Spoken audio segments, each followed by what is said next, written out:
Good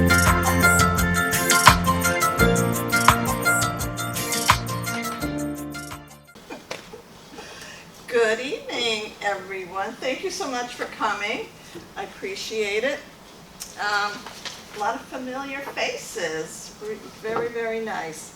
So we're going to jump right in. Like I said, this is going to be on the podcast, Wildflowers Podcast, Books, Booze, and Banter on the YouTube channel. And Peggy and I do it along with another friend of ours. So we haven't done it for a while because the air is out of the room because I've been doing all these events. So here I am. So, let me begin. In Without Grace, Vicki Finley is yearning to find out why her mother left, carrying a guitar and a suitcase and leaving the family to make it big. And she never ever found why she really left the family. So, I thought she left to make it big as well, until one night I was driving home from the bookstore Peggy and I had, and Grace actually said to me, they don't know the whole reason why I left. And I'm like, what? Now I gotta write this? So it happened that before she was a Finley came to be. So I'm gonna read a couple small portions from the book. And in the beginning is a prologue, and it's about this young girl. She thinks she wants to be a journalist. Her name is Adele. She's taking a summer course. And she's been instructed by the teacher to find a story. And this is way upstate New York, so she goes to a nursing home thinking, oh, this will be a quick fix. I can find a story there, and then I can get back to the summer plans that I want to have. So she goes and she meets a couple different people, and it's just not quite clicking. So then in the prologue, this is where I'm going to start. A little bit later into the prologue, after she's tried to meet a couple other people that she thought would make a good story. Adele reached room 120 and looked in to see a woman in a wheelchair facing a window. Her hair looked to be nothing more than thin white fluff, and Adele studied her for a few moments. The woman unmoving, perhaps gazing at the empty field beyond the window. It was also possible that she was sleeping. Adele poked her head further in, noticing that someone else was in the bed closest to the door, the nightstand covered with photos and cards. Adele stepped back out into the hallway and read the two names next to the entranceway, Mary Patnode and Grace Dormond. Margaret, that you? Adele took a hesitant step into the room. The woman in the bed sat up, her eyes wide open, anticipating. Adele replied, No, I'm Adele Tebow. Oh, thought you might be my daughter, but come on in. The woman shifted as if to make herself more comfortable for a visitor. I'm doing a story for my journalism class. The woman leaned to one side. What kind of story? Adele wasn't sure how to answer, but said, just something people would want to read about. Adele pointed to a chair next to the woman's bed. May I sit? Oh, that'd be nice, the woman said, reaching around and plumping up her pillow. Adele glanced over to the other side of the room, noticing that the woman with the white fluffy hair hadn't budged, leaving her to wonder if she'd already begun making her journey into the afterlife. Adele took a chair and said, Which one are you, Mary or... Oh, I'm Mary Patnode. I got 9, no, 10 or more grandchildren. 5 great-grandchildren. Adele started writing on her notepad, even though Mary hadn't said much of anything worth writing about yet. She went on to say that she'd raised her kids and took care of her husband, who had worked at the aluminum plant in Messina. Traveled back and forth every day, no matter the weather. Died September 26th. This is no kidding. This is in my book. September 26th, 1994. Sure do miss him. Despite this detail, Mary's life didn't seem all that remarkable. Adele decided to nudge her a little. Did you ever do anything out of the ordinary? Mary squinted, thinking, once when I went to town, I bought myself 2 pairs of the same shoes because I liked them so much. Figured when one pair wore out, I'd have a second. Adele smiled and then pushed a bit harder. Well, did you do anything that most women back then didn't normally do? Or did you ever want to? Like what? Adele shrugged. I don't know. Did you have a job? A job? Mary snorted. I had 5 children to take care of. One of them so slow I had to keep him home. Where is he now? Living with a sister in Ellenburg. People love my banana nut bread. I used to make about 12 loaves every Christmas and give them as gifts. Mary stopped and studied Adele. You're not writing. I'm looking for more of a story. I mean, something with some drama. Drama? While Mary took a moment to consider this, the fluffy white-haired woman wheeled herself around and stared at Adele. Adele felt as though the woman wanted to say something, so she said, "How about you?" The woman's expression was hard, but her voice weak and quivery when she replied, "Drama? Like walking out on your 2 babies and husband?" Adele gazed at her, stunned. "That's Grace Dormont," Mary said. "That's the first I ever heard her speak." So then I'm going to jump now to the first chapter and give you a little bit. It goes into the chapter, and then Grace is out in the solarium, and she's out in the back of the solarium. And Adele is determined to find out more about this woman. She just knows there's a story there. Grace looked up at the sky, blue without a cloud. There was a field that bordered the nursing home property, then a copse of pine trees beyond that. "How old are you?" Grace said. 17, Adele replied, dragging a chair next to Grace. She sat down and opened her notebook. "Do boys like you?" Adele started jiggling her foot. "I think they like pretty petite blondes better, and that isn't me." She waved a hand across her body. She wasn't heavy, more big-boned, with a round, full face. Without an ounce of makeup, she didn't look as if her appearance was all that important to her. "Vicky was blonde and beautiful," Grace muttered. "Vicky?" Adele said. Grace turned her gaze out toward the field. "Of course, she was just a baby when I left her." Then she stopped talking, her face scrunched up as if she were in pain. She mumbled, "I said too much already." Tapping her pen on the notepad, Adele said, "So you were going to tell me about your parents?" She flipped to an open page. "Not much to tell, really. I can't say that I knew them." "Why?" Adele said. "They were..." She paused before saying, "Dead." "What? They were both dead?" I didn't want to go into it in front of Miss Nosy Pants back there in the room. "So how old were you when..." "Just a baby. Never had a memory of them." Adele hesitated, as if respecting the way of the reply before continuing. How did they die?" "Gunshots," Grace blurted. "My father killed my mother, then put a bullet in himself." Grace tightened her grip on her bathrobe and looked directly at Adele. "Bet you didn't think you'd hear any kind of story like that, huh? Is that drama enough for you?" And that's where I'll end. Thank you. So I'd be happy to take questions. I know Anna came with questions. About the Busco, what's the name? Cherubusco. Busco. That's the place you came from. Uh-huh. I lived in way upstate New York in Cherubusco.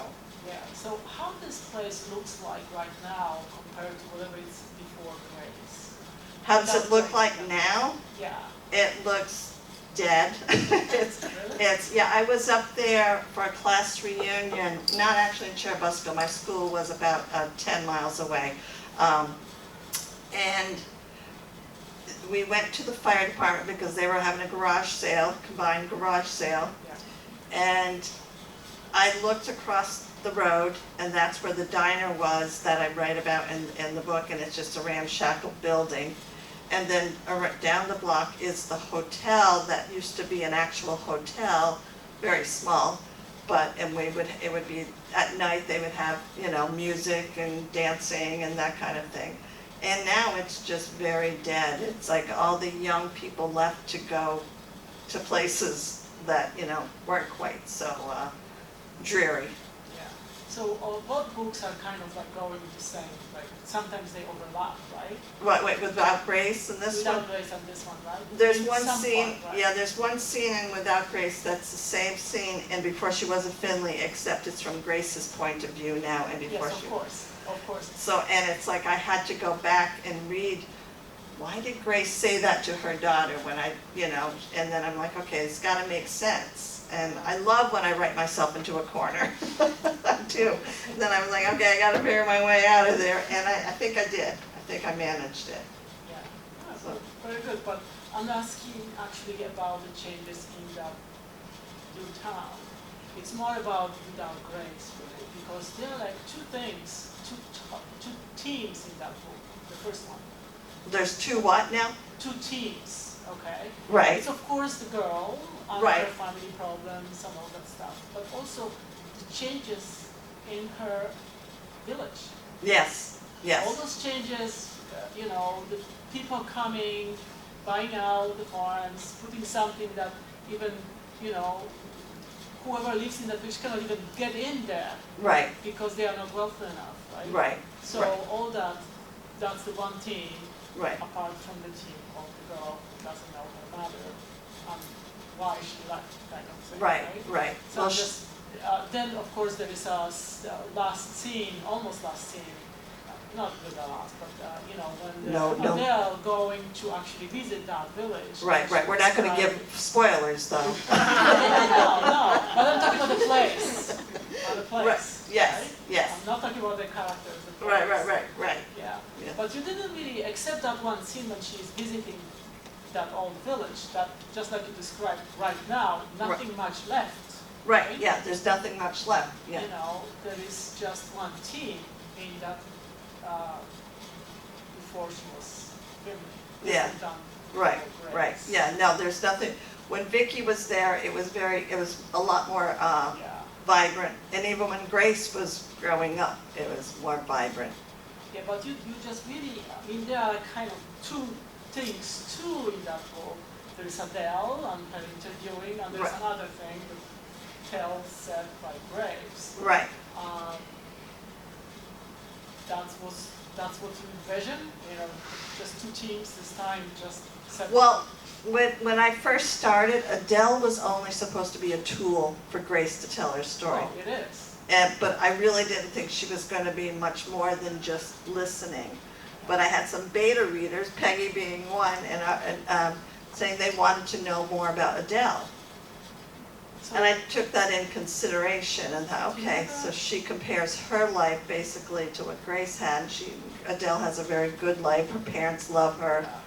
And so I was like, all right, I got to know Adele. but you didn't really write much about her. No, but just more, a lot more than what was there initially. Oh, okay.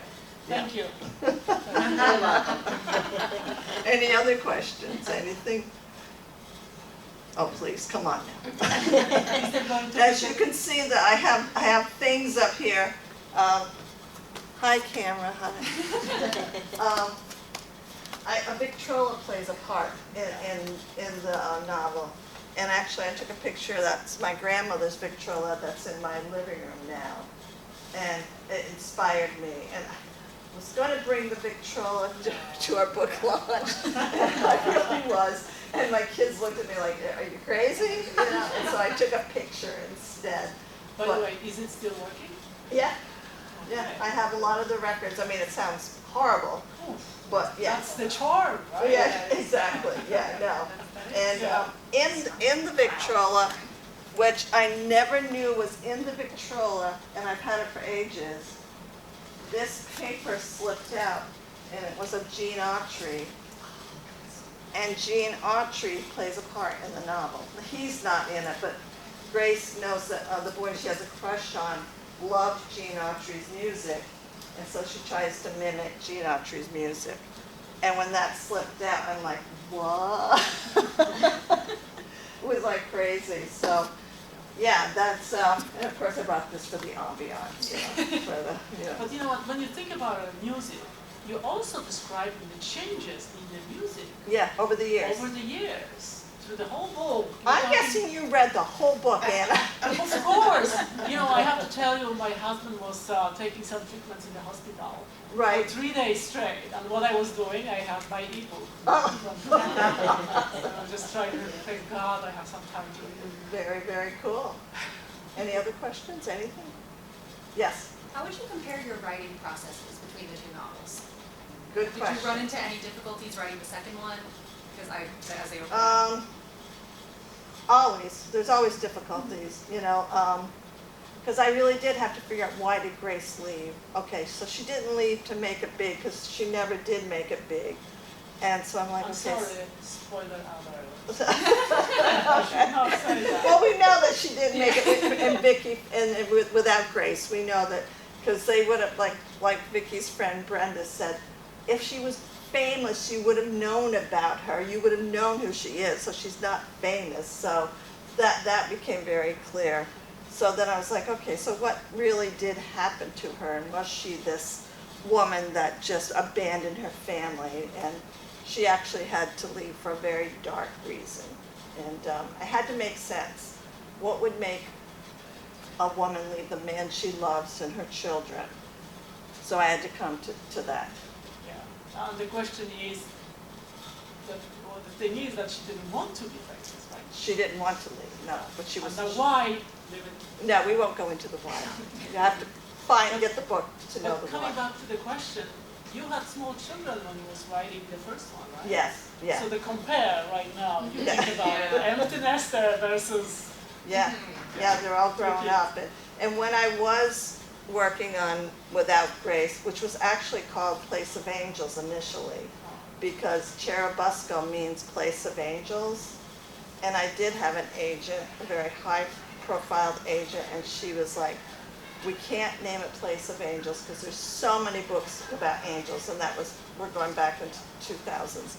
So I'm like, okay, and I love that we changed the name to Without Grace, because I really think that helped inspire me for the second book, because then I could have called it With Grace, but I was like, that just didn't work. So, but yeah, when I was working on it, and my kids were, I'd go downstairs to get dinner ready, and I went down one time, and I was like, you're not going to believe what Vicky did. I really said that, and they were like, what? And I said, they went, wait a minute, Mom. I said, no, I love it when a character just sort of runs, you know what I'm saying, runs with the story, and they're true to who they are. That's when I know I'm onto something. And that was with Grace as well. So. how many years in between the two, Carol? That I've written them, or that that you've written them. that I've written them. Well, Without Grace was published in 2005. So And I've written 2 other books in between, but they're not published yet. so how long did it take you to write this one? It's hard to say because I was writing it and I put it aside and I'd start another novel to just let it gestate. Then I'd go back to it. And the ending was so different initially, it just didn't sit well with me for a while, and then it's like, okay, all right. And then I reached it where I needed to be. And then I was like, okay, now it's done. So you had different endings? I knew you were going to. How many? I'm just asking Say? about how many. How many endings? How many different endings? Basically just one other ending, Okay. but I won't say what it was. You're talking about before she was a Finley, or? Yeah, Yeah. yeah, you Yeah, remember? there was pressure. Yeah, there was pressure on her to change the ending. I'm sorry, who was doing Shut up, pressure? baby. Me and our other friend Judy, we were her Okay, readers. okay. We said, yeah, no. No. And I don't usually buckle, No, But- she was very resistant to it. but. Do you have to be here? No, she's very, very essential. Don't encourage her now. No, It's very interesting. no, I like it when, because then sometimes it puts it in my brain and I let it gestate, and I'm like, oh. All right, okay, let me see, what happens here? And I like the ending much better, the way it is. Yes, I did too. I could see it in a movie. If anybody knows Reese Witherspoon, please Yeah. get it.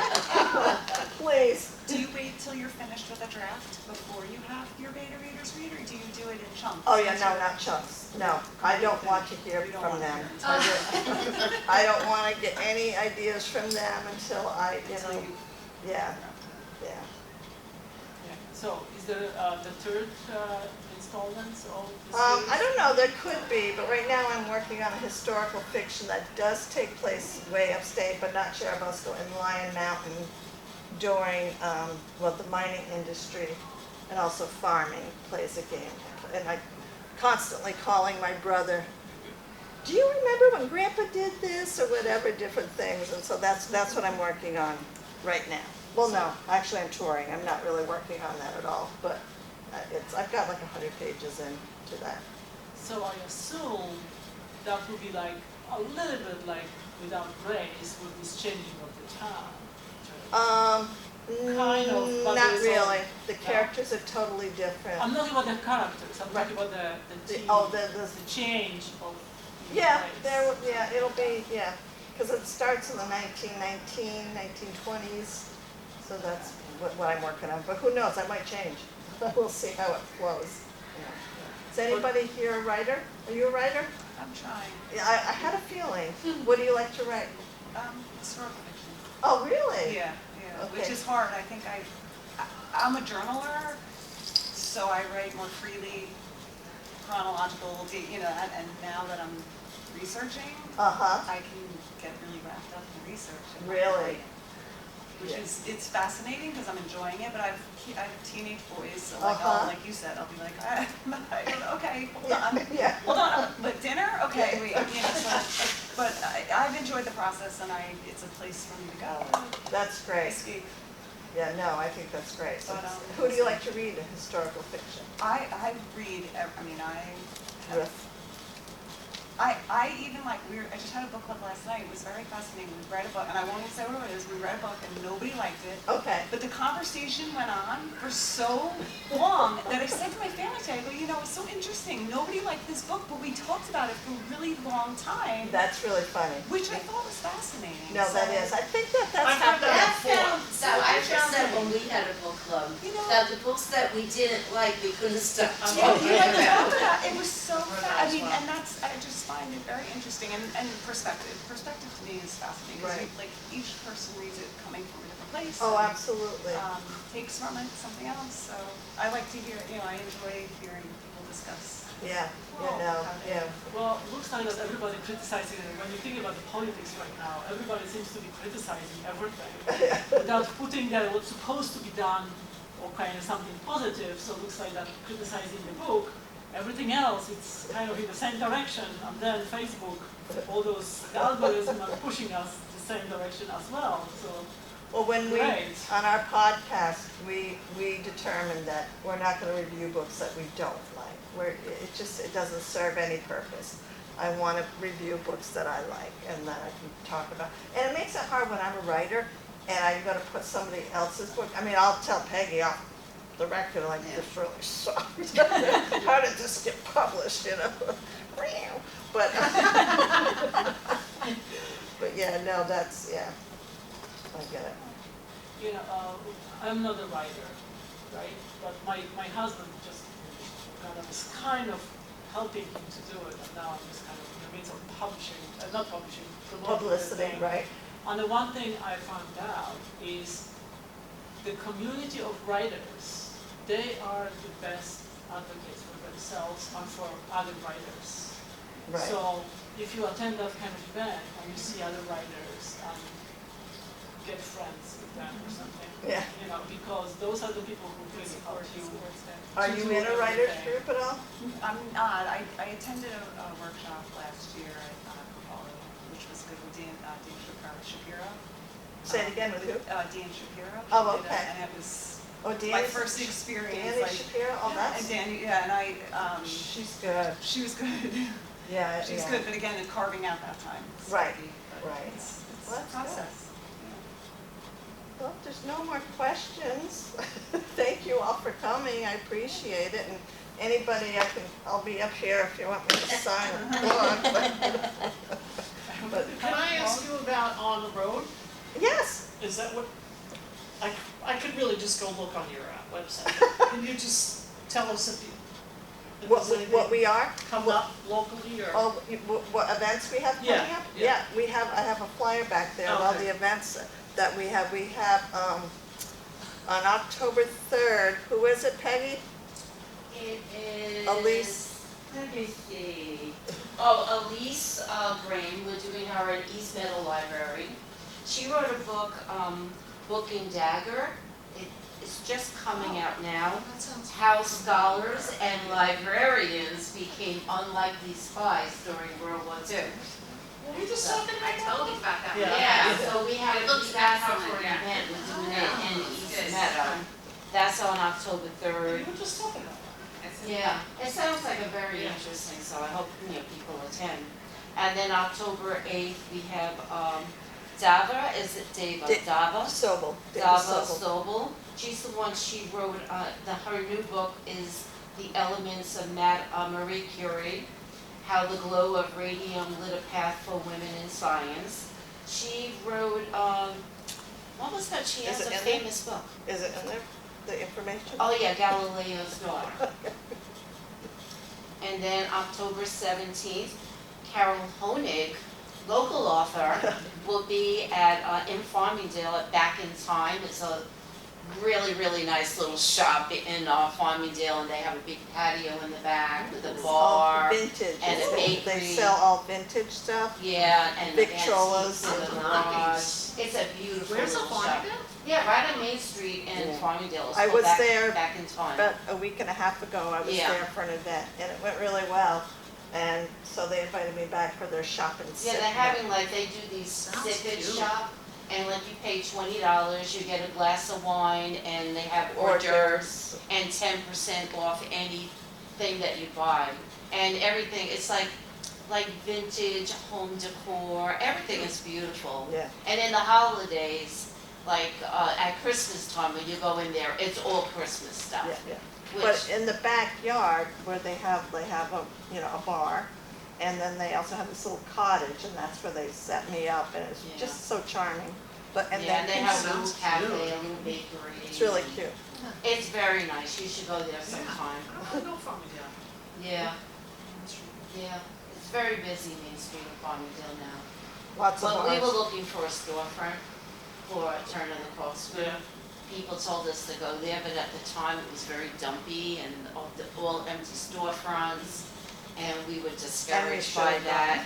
But they were throwing money at people to go in there, and we should have done that because our rate was exorbitant. Yes. So what else? What other events? Then we're doing November 1st, Paula Hawkins, we got in Malloy, in Madison Theater, get your tickets, yeah. Her new book is called The Blue Hour, so, yeah. It's in the Madison Theater, so get your tickets, you get them through the Madison Theater. And on the 14th is Carol Hoenig again, she's gonna be at Long Beach Library. And on November 15th, Richard Price, you probably read him, Jim, he writes action, he has a Dorothy lot of likes books. him. Whatever, Freedom Land, Clockers, The Wire. Well, anyway, he has a new book coming out, Lazarus Man, that's also in the Madison Theater. And on March 18th, I know it's far away, but remember Emma Donahue, she wrote Yeah, Room? oh We yeah. got her, we're doing her in Malloy too, March Wow. 18th. No, we're No. not, we're doing her in Long Beach Library, Long Beach Library. actually, yeah. And I'm actually doing a bunch of events in upstate New York, but that's not through, well, one of them is through On the Road book events. But Yeah, is it, are we doing, oh, the library, the Malone Library. yeah, the library, the rest of them, there's some bookshops. I gave you one of these, right? Here, Did I have anybody a- see me in CBS News? Did you see that? Absolutely, yeah. I was But on the question, CBS. yeah, question about the, you said you doing the other writer. What's your role is? You just sitting there and asking the question? Oh, yeah, I interview them. I read the book and I ask them questions and have a dialogue, and then we open it up to the audience. and then they sign, hopefully, books. Do you enjoy doing it? Do I enjoy it? I love doing it. Yeah, Yeah. she's a showwoman. Why not you? Not me, We're no. still friends. I sell don't the know books. why. I don't know I why sell we're the still books. friends. I know. I Yeah. order the books. She keeps your feet on the Yes. ground. Say it No, again. it's She not keeps my your thing. feet on the ground. I'd like to put her feet on. We're not gonna even use this for the podcast. Oh, yes, we are. I'm gonna take little clips out of that. So thinking about promotions, I mean, now you have a book, you somehow, by miracle, printed this by somebody and published. Well, I had a right? publisher, yeah. Yes, of course, right? But it's better hard than everybody knows that. Right, I had an agent, Yes. he didn't do a whole lot for me, and Yeah, I do a lot of publicity for this publisher, yeah, and then he always published nonfiction. yeah. And then he started an imprint of fiction. So then I was like, okay, my agent, how long am I gonna wait? I'm not getting younger. So I approached the publisher I was working with as a publicist, and I said, would you consider looking at, before she was a Finley? And I told him, he knew my agent, so he was, okay, so send it to me and my editor, and we'll look at it. And he got back to me, he goes, yes, we will publish this. He loved it a lot. But we, talked to the agent. My agent wasn't very happy with me. But I was like, I can't keep waiting. You're shaking your head, I said, I can't keep waiting. And so I don't know if I still have an agent or not, but So, I'm sorry, since you kind of went behind the agent's back. no, I told the agent what I was. know, so why she's not happy? She got money. No, he didn't get money. Oh, she didn't? No, it's a he, and he didn't. Oh, here, wow. No, because the book didn't sell through him. Well, that's why maybe you are not really kind of on a speaking terms. Oh, no, I invited him to the book launch. He was gonna come, but he didn't. No, no, we're friendly. We're friendly. We're fine. But I don't know that he knows how to reach out to the right people for fiction. He's been in the business. Philip Turner. Do you know Philip Turner? Okay. No. Okay. So he's been in the business for years. And I knew him from when I worked at Borders Books, which was 1995. So I've known him for years. Yeah, which gets me into the next question. Okay. Yes. The changes in the publishing market. Oh, I think that we kind of like corresponded, maybe we had that one email or two. Looks like that we have somebody else who is agreeing with all this. So, is it good or bad, those changes? You see your agents who was like an old school, could Right. not kind of find I himself think- in the new market. it's some of it is good and some of it isn't. When I first started trying to get published, and we're talking years ago, you had to send your manuscript via the mail, snail mail, Yeah, and you had to pay for its return of rejection. of course. And so that's how it was. So now that you can just email via, the agent, to me, that is so much easier, so much better. And I'm sure it's better for the agents too, instead of having these stacks of, manuscripts. Do I think that self-publishing is great? People are rushing to self-publish, and they're not honoring the craft, and that. Yeah, you mentioned that in the CBS thing. Oh, I did. I forgot.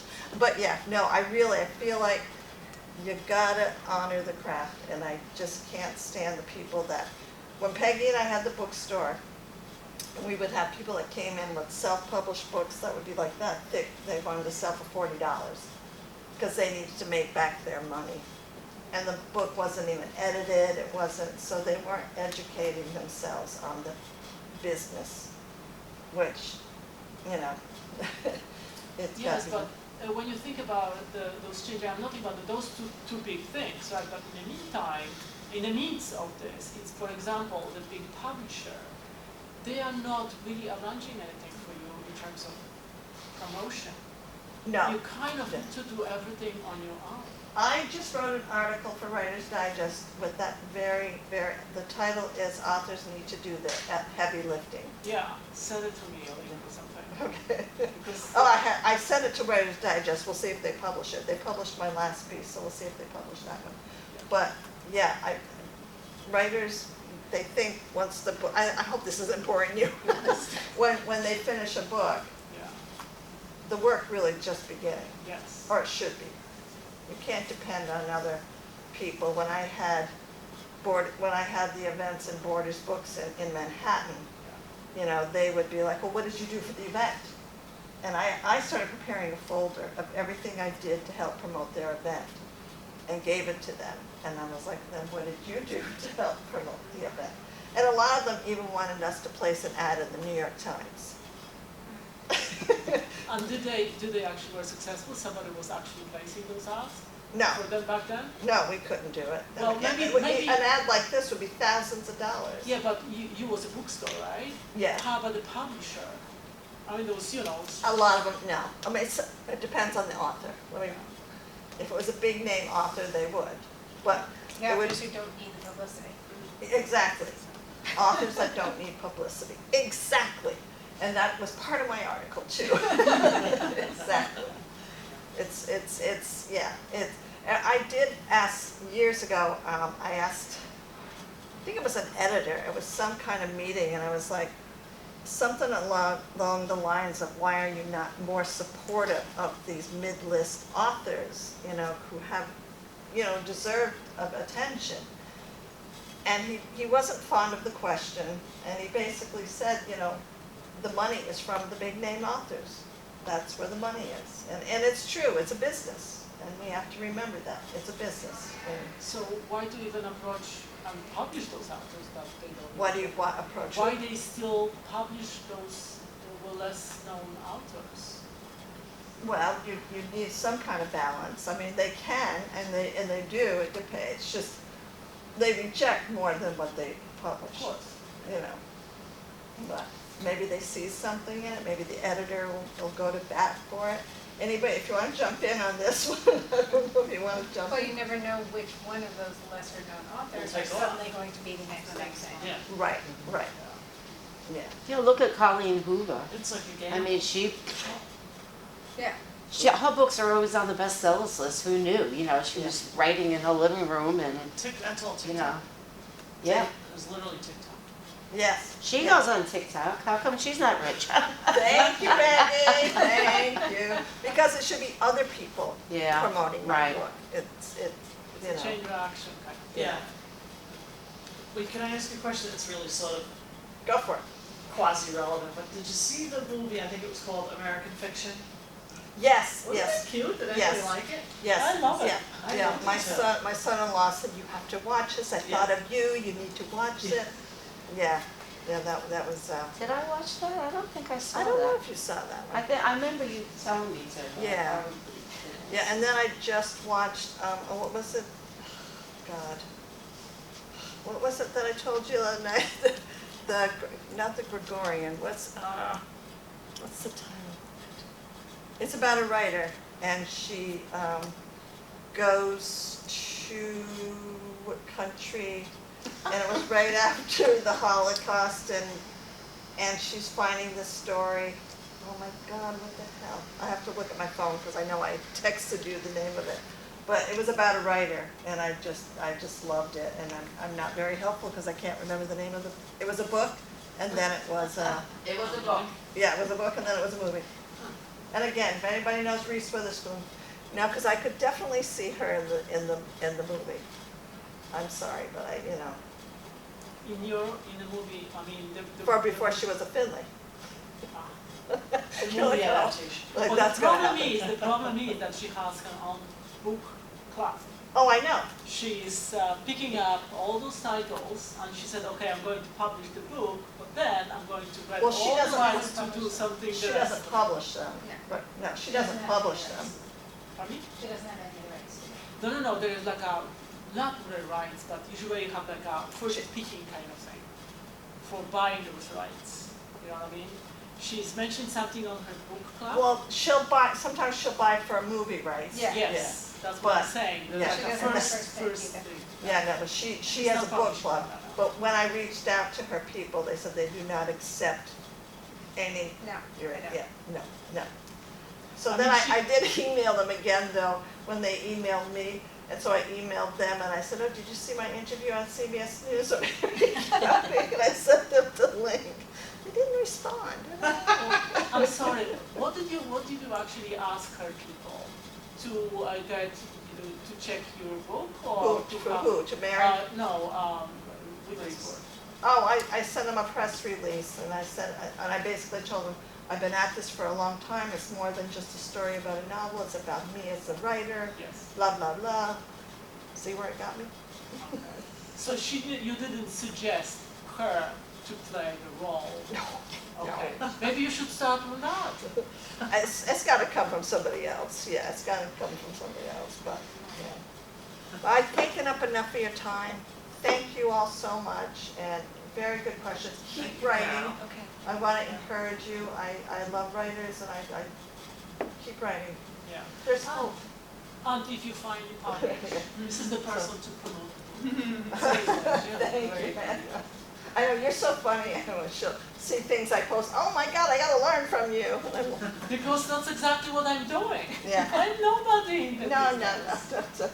You know, I signed up to marry the guy, okay? Yeah. Just marry. I'm supposed to So be a her husband wife. has a book. And He's I'm a project business for partner Mojo. right now. Yeah, It's so- just not something I, No, but yeah, but you're doing fine. I see that you created a Facebook page that he's got his own page, so that's good. Well, the number 2 right now, the one that you follow, not be friends. Well, you'll get there. Yeah, so anyway. Thank you all. Thank you. Appreciate it. Thank you, Carol. My pleasure. Thank you, Jim. I heard the little applause. Yes. Thank you.